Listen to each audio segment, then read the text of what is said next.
ദൈവത്തിന് മഹത്വം. മലാക്കിയുടെ പുസ്തകം 1 അധ്യായം 9 ആകയാൽ ദൈവം നമ്മോട് കൃപ കാണിപ്പാൻ തക്കവണ്ണം അവനെ പ്രസാദിപ്പിച്ചുകൊള്ളുവിൻ. നിങ്ങളിതൊക്കെയും ചെയ്തിരിക്കുന്നു.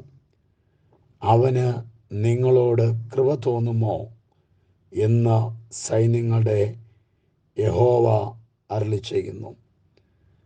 മലാക്കിയുടെ പ്രവചനം ഇസ്രായേലിൻ്റെ ആത്മീയ പരാജയത്തിനെതിരെയുള്ള ദൈവിക മുന്നറിയിപ്പുകളും സന്ദേശങ്ങളും ഓർമ്മപ്പെടുത്തലുകളുമാണ്.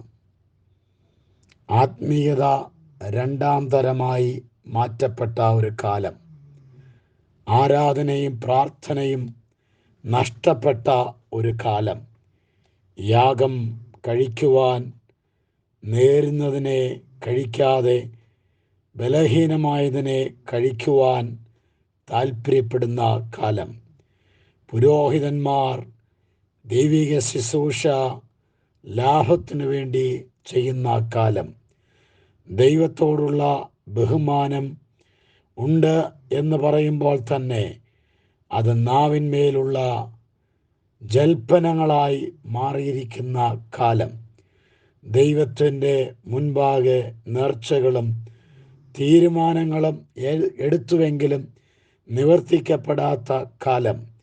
ഇങ്ങനെ ജീവിതത്തിൻ്റെ ആത്മീയ അനുഭവങ്ങളിലൂടെ ശൂന്യതകളെ കണ്ടുകൊണ്ട് മലാക്കി ചോദിക്കുന്ന ചോദ്യങ്ങളിൽ ഇസ്രായേൽ മറുപടി പറയുന്നു, ഞങ്ങൾ ഏതിനാൽ ഞങ്ങൾ ദൈവത്തോട് മത്സരിക്കുന്നു? ഏതിനാൽ ഞങ്ങൾ ദൈവത്തോട് ചോദ്യങ്ങൾ ചോദിക്കുന്നു? ഇങ്ങനെ ദൈവികമായ സന്ദർശനത്തെയും ദൈവികമായ ഇടപെടലിനെയും ആത്മീക ദൂതിന് മുൻപിൽ സമർപ്പണമില്ലാതെ ആത്മീയ ശുശ്രൂഷകളെയും ദൈവിക വചനത്തെയും ചോദ്യം ചെയ്യുന്ന ഒരു കാലയളവിൽ മലാക്കി പറയുന്നു, നിങ്ങൾ ദൈവത്തെ പ്രസാദിപ്പിക്കുന്നു എന്ന് പറയുന്നുവെങ്കിൽ ദൈവം നിങ്ങളോട് കൃപ കാണിപ്പാൻ തക്കവണ്ണം ചെയ്യണം. നിങ്ങൾ ഇതൊക്കെയും ചെയ്തപ്പോൾ ദൈവം നിങ്ങൾക്ക് കൃപ കാണിക്കുമോ എന്ന് നിങ്ങൾ ശോധന ചെയ്യേണ്ടതുണ്ട്. ഒരു മനുഷ്യനോടോ ഒരു രാജ്യത്തോടോ ദൈവം കൃപ കാണിക്കുവാൻ മറന്നുപോയാൽ, അല്ല ദൈവത്തിൻ്റെ കൃപ അകന്നുപോയാൽ, ആ കുടുംബം, ആ വ്യക്തി, ആ രാജ്യം, ആ ജീവിതത്തിൻ്റെ ഏറ്റവും പരാജയത്തിലൂടെ പോകേണ്ടി വരുമെന്ന് ചരിത്രം പറയുന്നു. Fashion without passion. ഞാൻ നിന്റെ പ്രവൃത്തി അറിയുന്നു, എന്നാൽ പൂർണ്ണതയുള്ളതായി കണ്ടിട്ടില്ല. ധാരാളം ആത്മീയ പ്രവർത്തനങ്ങളുണ്ട്, പങ്കാളിത്തങ്ങളുണ്ട്, പൈതൃകങ്ങളുണ്ട്, ആത്മീയ അനുഭവങ്ങളെക്കുറിച്ച് പറയുവാൻ ധാരാളം കാര്യാദികളുണ്ട്. പക്ഷേ ദൈവം തൂക്കി നോക്കുമ്പോൾ അതിൽ പൂർണ്ണതയുള്ളതായി കാണുന്നില്ല. പൂർണ്ണതയുള്ളതായി കാണാത്ത പ്രവൃത്തികളെ ദൈവം പ്രസാദിക്കുകയില്ല. ദൈവം പ്രസാദിക്കത്തക്കവണ്ണം നിങ്ങൾ, ദൈവം കൃപ ചെയ്യത്തക്കവണ്ണം നിങ്ങൾ ദൈവത്തിന് വേണ്ടി എന്തെങ്കിലും ചെയ്യുവാൻ തയ്യാറാകണം. അർത്ഥാൽ നിങ്ങൾ ചെയ്തതൊക്കെയും ദൈവം കൃപ കാണിക്കുവാൻ തക്കവണ്ണം കാരണമാകുമോ? ഒന്നുകൂടെ പറഞ്ഞാൽ, ദൈവം നിങ്ങളോട് കൃപ കാണിക്കുവാൻ തക്കവണ്ണം അവനെ പ്രസാദിപ്പിച്ചുകൊള്ളുവീൻ, അല്ലാഞ്ഞാൽ നിങ്ങൾക്ക് നന്നല്ല.